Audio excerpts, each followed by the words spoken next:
Bismillahirrahmanirrahim. Assalamualaikum warahmatullahi wabarakatuh. Selamat malam teman-teman semua. Semoga kita tetap dalam limpahan kasih sayangnya, selalu sehat, dan selalu terkoneksi atau selalu terhubung dengan Tuhan Yang Maha Esa. Amin ya Rabbal Alamin. Malam hari ini saya ingin membahas satu tema tentang keabadian jiwa. Tema ini saya ambil dari bukunya Swami Vivekananda yang memang khusus membahas tentang dalam diri kita ada sesuatu yang abadi, dan sesuatu yang abadi itu pasti sesuatu yang tidak sementara, sesuatu yang tidak come and go. Nah, apakah itu? Dalam buku itu dikatakan adalah jiwa kita. Namun untuk sampai menyadari jiwa itu apa sih sebenarnya? Dan bagaimana jiwa itu abadi? Dan apakah sekarang kita merasakan keabadian itu atau fokus kita pada yang sementara ini? Nah, ini nanti akan kita bahas. Sebelum kita membahas tentang keabadian jiwa, tentunya kita juga punya pertanyaan yang abadi selalu kita tanyakan. Baik pada diri kita sendiri atau kita mendengar dari orang lain. Nah, pertanyaan abadi itu pasti terkait sama diri kita. Siapa sih aku? Aku ini siapa? Ketika aku dilahirkan sebagai bayi yang menangis, yang kemudian lambat laun menjadi anak-anak, kemudian lambat laun menjadi remaja, dewasa, dan kemudian menjadi tua, kalau kita tidak menemukan jawaban dari pertanyaan ini, pasti ini akan membuat kita resah. Siapa sih aku?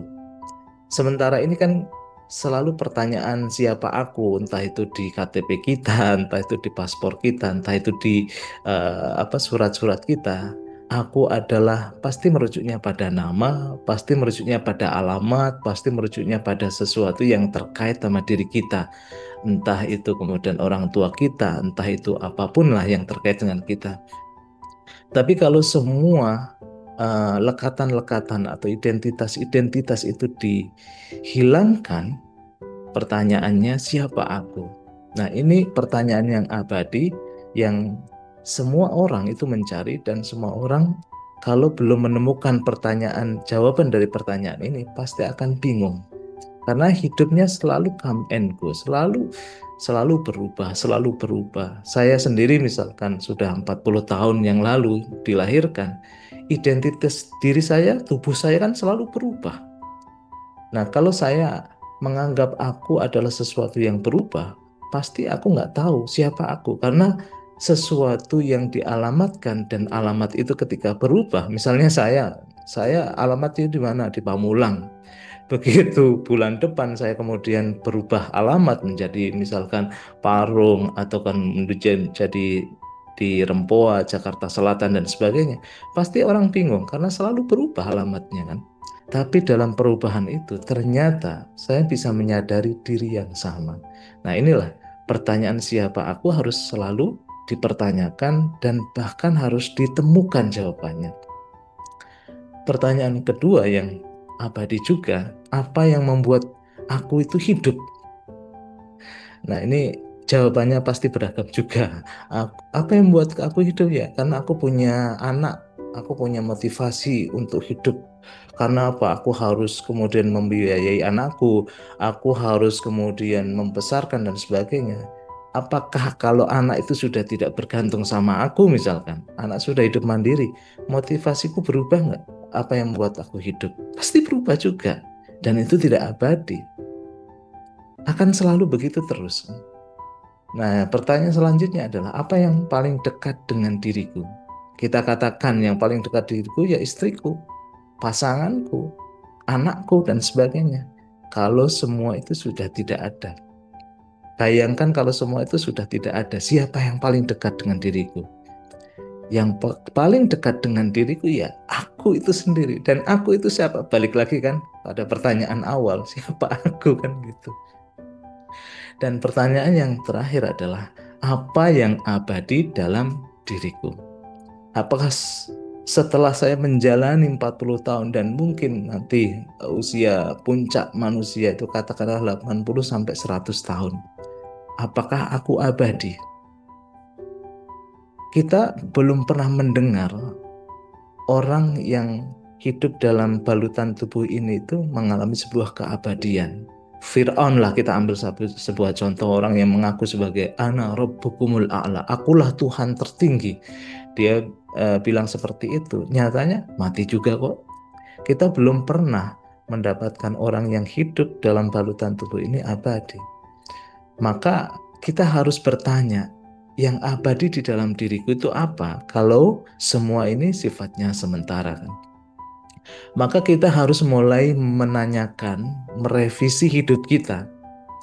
Kita tiap hari bekerja, mengumpulkan uang, mengumpulkan harta benda. Kesehatan kita selalu jaga. Kekuasaan yang kita miliki selalu kita ingin pertahankan. Sebenarnya ujungnya apa? Ujungnya kan kita ingin hidup selama mungkin, senyaman mungkin. Kalau bisa seabadi mungkin kan. Tapi pertanyaannya, apakah benar itu bisa abadi? Enggak kok. Jawabannya jelas enggak. Tapi apakah harta yang aku kumpulkan terus nggak ada maknanya? Ada, tapi bukan membuat keabadian dirimu, tapi untuk menunjang selama kamu masih dalam kehidupan tubuh lahiriah ini kan.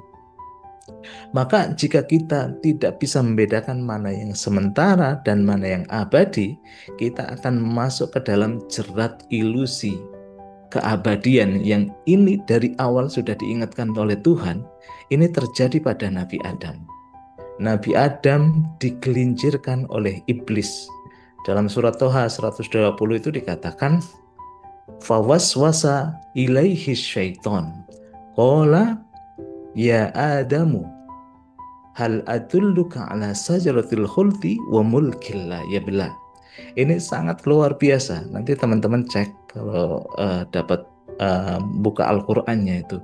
Ini ilusi yang ditawarkan setan bahwa wahai Adam, kamu kan sudah merasakan nikmatnya, indahnya surga dan sebagainya. Kamu mau nggak kenikmatan itu abadi? Padahal Adam di situ sudah ada dalam keabadian. Tapi karena godaan setan inilah, godaan iblis inilah, kemudian Adam seolah-olah terilusikan mana yang abadi, mana yang sementara itu terilusikan. Maka ketika terilusikan pandangan batinnya Adam dengan godaan iblis tadi, kamu mau nggak aku tunjukkan pada sajaratul khuldi, pohon keabadian, wa mulkil la yabla, dan kerajaan yang tidak akan pernah binasa. Dan disitulah Adam itu memakannya. Memakan dalam artian Adam tergoda oleh iblis. Ini terjadi pada diri kita teman-teman sehari-hari. Misalnya ketika kita kepikiran sesuatu tentang masalah hidup aja. Nah, kalau kita tidak bisa membedakan mana yang abadi, mana yang sementara, masalah hidup ketika datang di pikiran saya, dan setan itu pinter banget ya, iblis pinter banget, seolah masalah-masalah hidup yang kita pikirkan itu seolah-olah real banget gitu, nyata banget gitu, abadi banget gitu. Nah itu luar biasanya ketika kita masuk ke dalam pikiran kita, masalah itu kayak real banget, kayak abadi banget itu. Akhirnya apa? Kita makan itu apa yang ada di pikiran kita. Simbolnya kan makan. Kita lock in di situ, kita perhatian kita curahkan ke situ. Misalkan ada saudara kita yang lagi sakit, masuk ke dalam pikiran kita. Wah, jangan-jangan sakit ini begitu. Nah, pikiran tentang sakit itu menjadi seolah-olah real, dan kemudian kita masuk terperangkap oleh jeratan setan itu, dan kita akhirnya apa?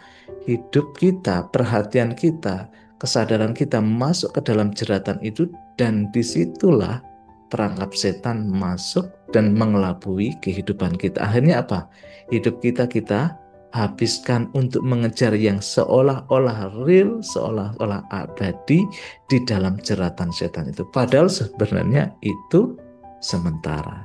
Padahal sebenarnya itu ada ilusi. Nah, manusia yang sudah bisa melihat ini sebenarnya abadi atau enggak, itu ketika dia sudah dikasih cobaan hidup. Nanti mulai berpikir, kalau manusia sudah mulai dikasih sakit, nanti mulai berpikir deh, waduh, Jangan-jangan umurku tinggal sedikit lagi gitu. Baru ngomong aku abadi apa enggak ya, atau aku mati ya. Nah, kalau nggak dikasih sakit, kita nggak bakal ingat tentang pertanyaan-pertanyaan abadi ini. Kalau kita sudah umurnya udah mulai menjelang usia lanjut, misalkan udah katakanlah 60 tahun ke atas, kita baru ingat tentang pertanyaan ini. Tapi kalau kita masih seperti saya, Mbak Novi, Kak Cika, Mbak Ila, Mas Sadan atau Mbak Tri, kayaknya boro-boro inget gitu kan. Kayaknya masih jauh deh pertanyaan yang kayak gini gitu kan. Padahal sebenarnya bukan masalah jauh atau dekat tentang pertanyaan abadi, karena dengan menyadari pertanyaan yang abadi ini, kita bisa memisahkan mana sih diriku yang sementara, mana sih diriku yang selamanya ini hadir. Nah, ini yang penting. Dan ketika kita bisa membedakan ini, artinya apa? Kita bisa menjalani kehidupan yang sementara ini dengan cara pandang yang abadi. Itu luar biasa. Sehingga kita nggak mudah goyah kehidupannya. Tetap kokoh. Nah, itu nanti saya akan jelaskan. Selanjutnya, Swami Vivekananda itu menjelaskan tentang evolusi dan involusi. Ini bagaimana kita melihat kehidupan. Selama ini kita melihat bahwa pengetahuan itu didasarkan pada pengalaman. Pengetahuan apapun kan base-nya, dasarnya adalah pengalaman kan. Misalkan aku tahu gelas karena saya pernah mengalami melihat gelas, memegang gelas, bahkan minum pakai gelas itu. Nah, juga penalaran juga sebenarnya datanya dari pengalaman itu yang kemudian digeneralisasi. Nah, sebenarnya Swami Vivekananda mau ngomong apa sih sebenarnya? Dia cuma ingin menunjukkan bahwa apa sih yang diajarkan dari pengalaman itu. Kita mengalami hidup dengan tubuh ini. Kita mengalami misalkan sebuah pengalaman yang namanya pernikahan. Kita mengalami pengalaman sebagai orang tua yang punya anak. Apa sih sebenarnya pengalaman itu? Nah, kalau kita kupas, pengalaman itu ternyata adalah siklus perubahan yang terus-menerus. Apa yang disebut pengalaman itu hanyalah adalah siklus perubahan yang terus-menerus.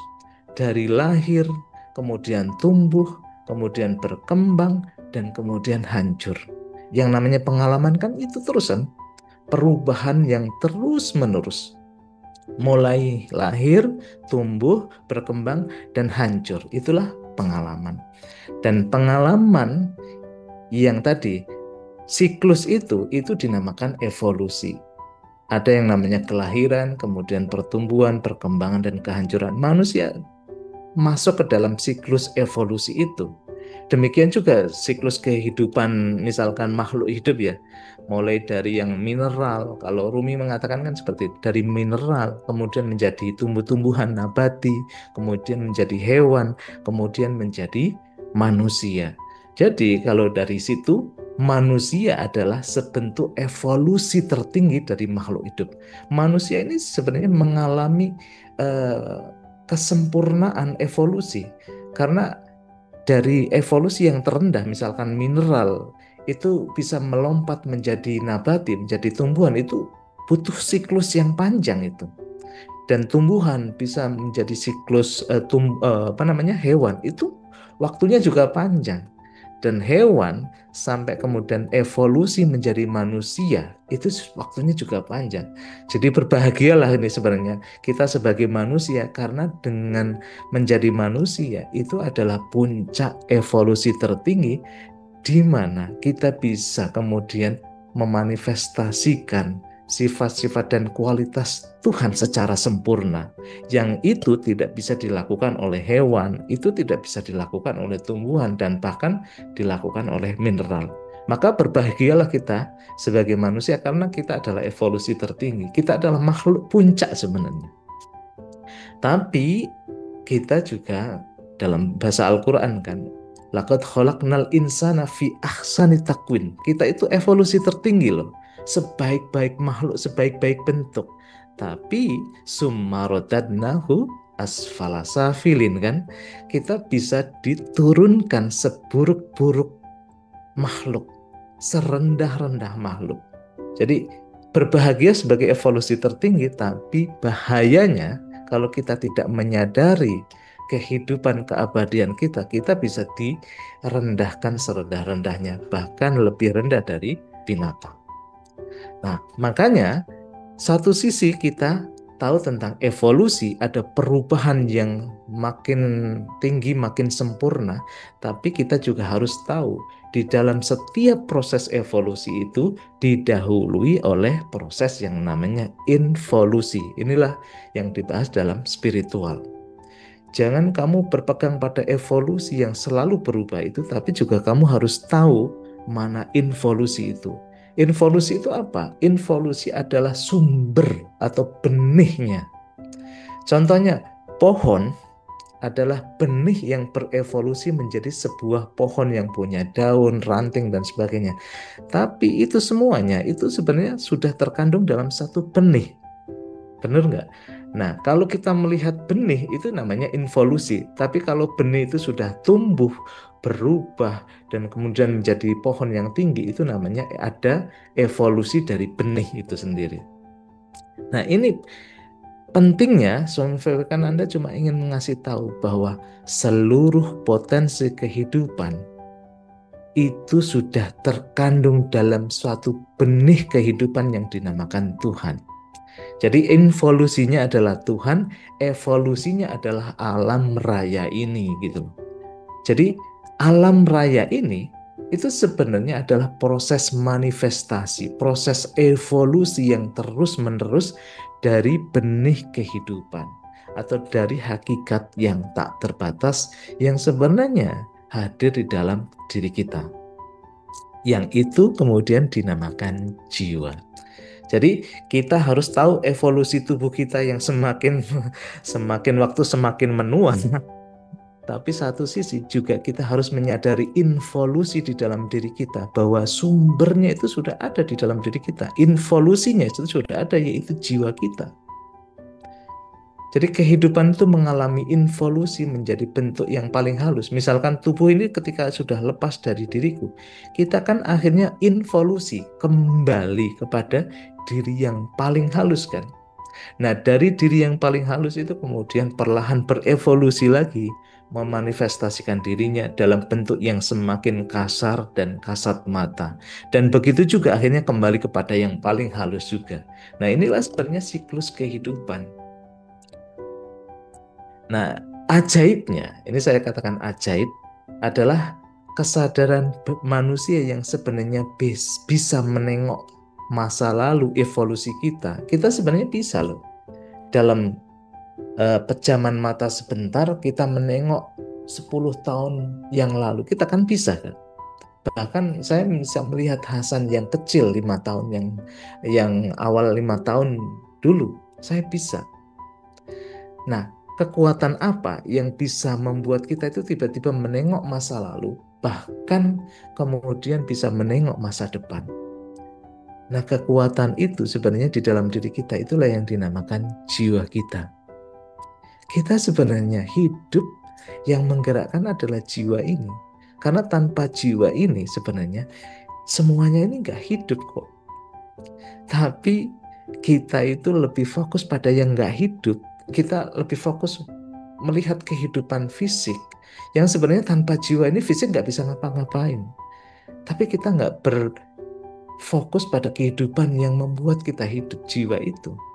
Maka jiwa adalah kesadaran atau kecerdasan kosmik atau kecerdasan Tuhan yang sedang menjalani evolusinya sebagai makhluk atau sebagai manusia di dalam diri kita. Sebenarnya kalau ditanya, who am I? Siapa aku? Harusnya secara definitif kita menyebutkan bahwa aku adalah kecerdasan semesta. Aku adalah kesadaran Tuhan yang berevolusi menjadi manusia. Harusnya kan gitu jawaban cerdasnya ya. Jawaban spiritualnya harusnya kan gitu. Nanti kalau ada ujian ditanyakan who am I? Harus tahu ya. Kak Cika harus tahu ya. Nah, ini yang penting. Dan akan kembali kepada hakikat yang tunggal itu. Sementara tubuh fisik kita adalah gabungan dari beberapa unsur, entah itu unsur tanah, udara, unsur air, dan api yang akhirnya akan mati terurai. Sementara jiwa, karena dia itu tunggal, dia itu tidak punya bagian-bagian manapun, maka dia tidak bisa terurai. Maka jiwa itu pasti abadi. Ini sangat penting teman-teman, karena dengan menyadari keabadian diri kita, mengamati keabadian jiwa kita, sebenarnya kita akan bisa menjalani hidup dengan proper. Karena argumennya begini, sedikit aja biar ini nggak lama-lama. Jiwa adalah pencipta tubuh dan pikiran, tapi jiwa bukanlah tubuh dan pikiran itu sendiri. Tanpa jiwa, tubuh hanyalah sebuah mayat. Kalau kita lagi takziah ke, misalkan ada tetangga yang meninggal atau saudara yang meninggal, kita itu melihat tubuh atau jiwa di situ. Pasti kita melihat tubuh yang sudah tidak ada jiwa, kita sebut mayat.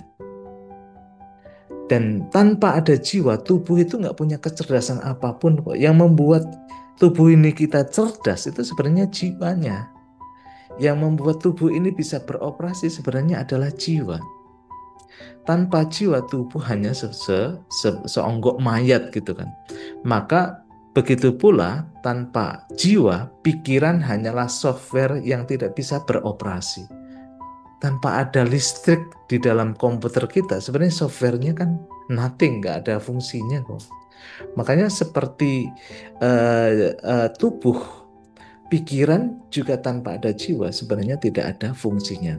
Dan kecerdasan sesungguhnya, kesadaran sesungguhnya adalah jiwa, atau Mbak Novi tadi sebut adalah Atman, sejatinya manusia itu. Dan jiwa itu seperti penguasa sejati atau raja di dalam diri kita. Dia yang menjadi pengamat di dalam diri. Dia yang memerintah diri. Dia yang menggerakkan segalanya. Ini kalau Imam Ghazali nyebutnya adalah kolbu atau jiwa itu, atau ruh itu sebenarnya adalah raja atau penguasa diri kita. Sementara misalkan pikiran itu adalah perdana menterinya, misalkan syahwat itu sebagai tukang pajaknya, terus kemudian yang lain-lain misalkan amarah itu seperti polisinya. Jadi jangan sampai nih dalam kerajaan diri kita yang memimpin itu adalah syahwat atau pemungut pajak. Karena apa? Bisa dikorupsi nanti kan. Jadi pemimpinnya koruptif gitu kan. Jangan sampai yang memimpin dalam diri kita itu adalah kemudian amarah kita. Jadi kalau polisi jadiin pemimpin itu bahaya. Yang memimpin adalah jiwa kita atau Atman itu sendiri. Rajanya, raja di dalam diri kita. Jadi jiwa itu sebenarnya tidak pernah lahir, tadi yang dikatakan Mbak Novi, tidak pernah mati, di luar ruang, waktu, dan di luar hukum sebab akibat. Dia itu omnipotent, dia maha kuasa, dia itu omnipresent, dia hadir di mana-mana, dan dia itu kekal abadi. Makanya dari sini kita mulai melihat diri kita lagi teman-teman. Mana sih yang abadi di dalam diri kita? Itu sangat penting. Dan ini terakhir, tetapi walaupun sekarang saya tunjukkan mana itu jiwa, mana itu yang sementara tubuh dan pikiran kita, tapi dalam kenyataannya kita susah membedakan. Bahkan kita sering terilusikan dalam kehidupan kita. Jika kita mengetahui bahwa jiwa itu abadi, ironisnya kita lebih mengidentifikasikan kehidupan yang sangat terbatas atau fana ini menjadi orientasi hidup kita. Harusnya kan kalau kita sudah tahu yang abadi, fokusnya, orientasinya kan kepada yang maha abadi tadi. Bukan pada kehidupan yang sementara. Nah inilah disebut sebagai ilusi pikiran. Ilusi pikiran itu seperti apa? Ini contohnya Swami Vivekananda sangat bagus sekali. Ketika kamu menyangka langit itu bergerak saat awan-awan kecil itu bergerak, padahal sebenarnya langit itu tetap. Sebenarnya kan ilusi pikiran, ilusi optik mata kita melihat sebenarnya yang bergerak itu awan atau langitnya ya. Tapi kalau kita nggak cermat menyadarinya, yang kita anggap bergerak itu adalah langitnya, padahal sebenarnya awannya. Nah, ketika kamu menyangka tanah itu bergerak saat keretamu itu berjalan, saat kita naik mobil, kita anggap, kita kan melihat di jendela mobil kita kan, tanah itu bergerak, pohon-pohon bergerak. Sementara mobil kita lihat tetap gitu kan. Padahal sebenarnya yang tetap itu adalah tanah dan pohon yang tetap. Mobil kita lah yang bergerak. Ketika kamu menyangka air itu mengalir saat kamu naik dalam perahumu berjalan, dan kamu menganggap perahumu itu yang tetap, padahal sebenarnya yang tetap adalah airnya, yang berjalan adalah perahumu. Ilusi kehidupan. Kita menganggap yang tetap adalah dunia ini, ya kan? Yang bergerak adalah jiwa kita. Salah nggak kira-kira itu? Padahal itu salah loh. Yang kita kejar selama ini kan yang kita anggap tetapkan harta, benda, tahta, dan sebagainya. Itu yang kita anggap tetap, sementara jiwa kita ini bergejolak ke sana kemari. Nah, kalau kita nggak bisa membedakan mana yang tetap ini dan mana yang selalu bergerak dan berubah ini, maka kita akan tertipu.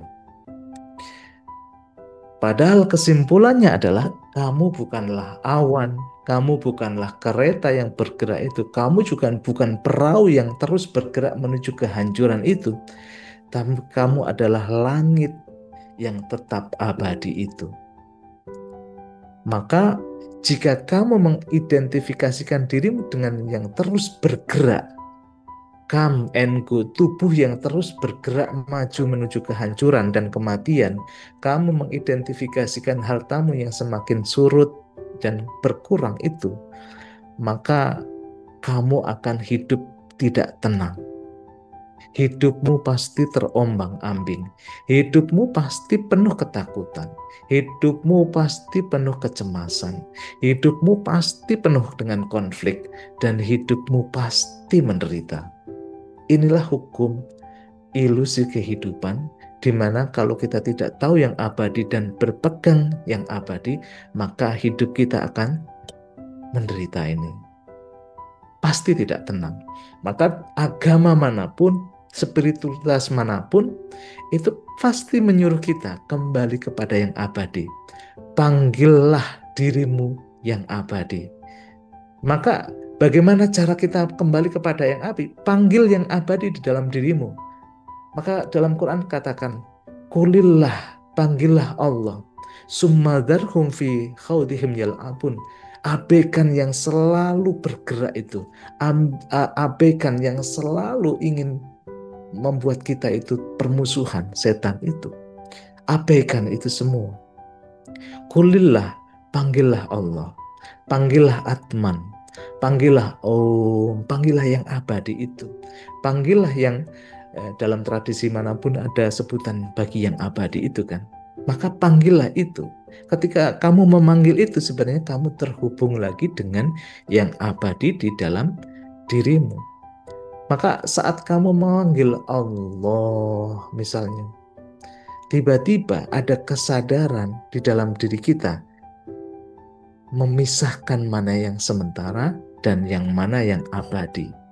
Dalam sebuah ayat bahkan dikatakan, saat kita menyebut nama Allah, hati kita itu menjadi tenang.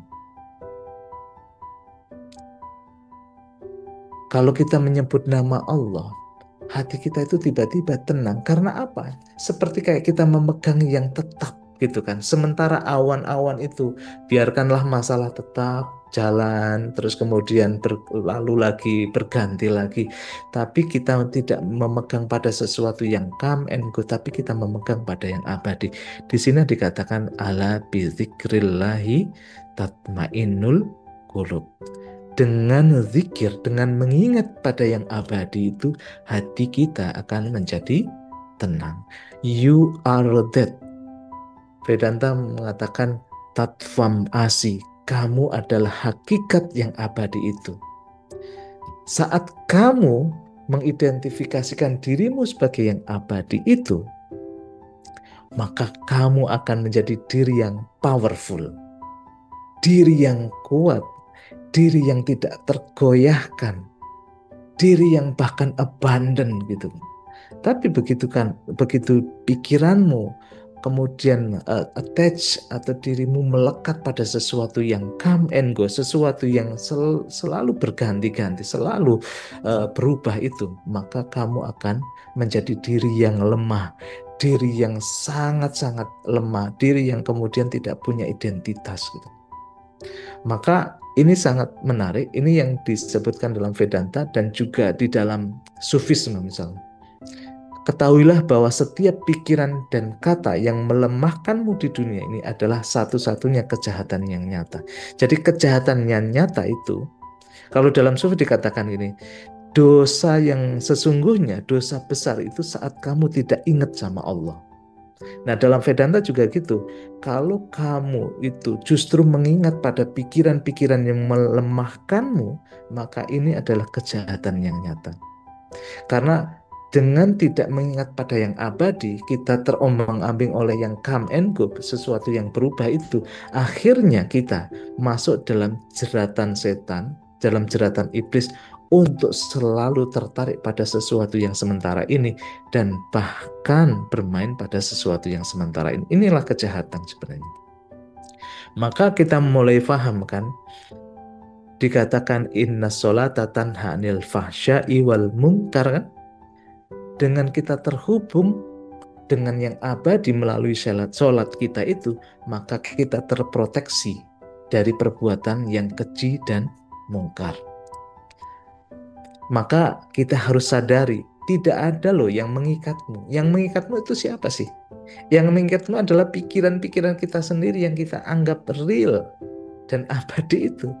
Padahal sebagaimana Atman, sebagaimana kita, jiwa kita itu bebas, tidak terikat. Yang mengikatkan diri kita kan kita sendiri yang tidak sadar kan, yang ignoran itu kan. Maka jika kita itu ingat pada sesuatu yang abadi dalam diri kita, kamu sadar bahwa kamu adalah yang murni. Diri sejatimu itu murni loh. Diri sejatimu itu sudah penuh keberkahan. Diri sejatimu itu sudah penuh dengan cinta kasih. Diri sejatimu itu sudah penuh dengan rezeki. Tapi nyatanya kita nggak menyadari itu. Sekian dari saya kembalikan ke Mbak Novi. Kalau nanti ada tanya jawab silakan. Assalamualaikum warahmatullahi wabarakatuh.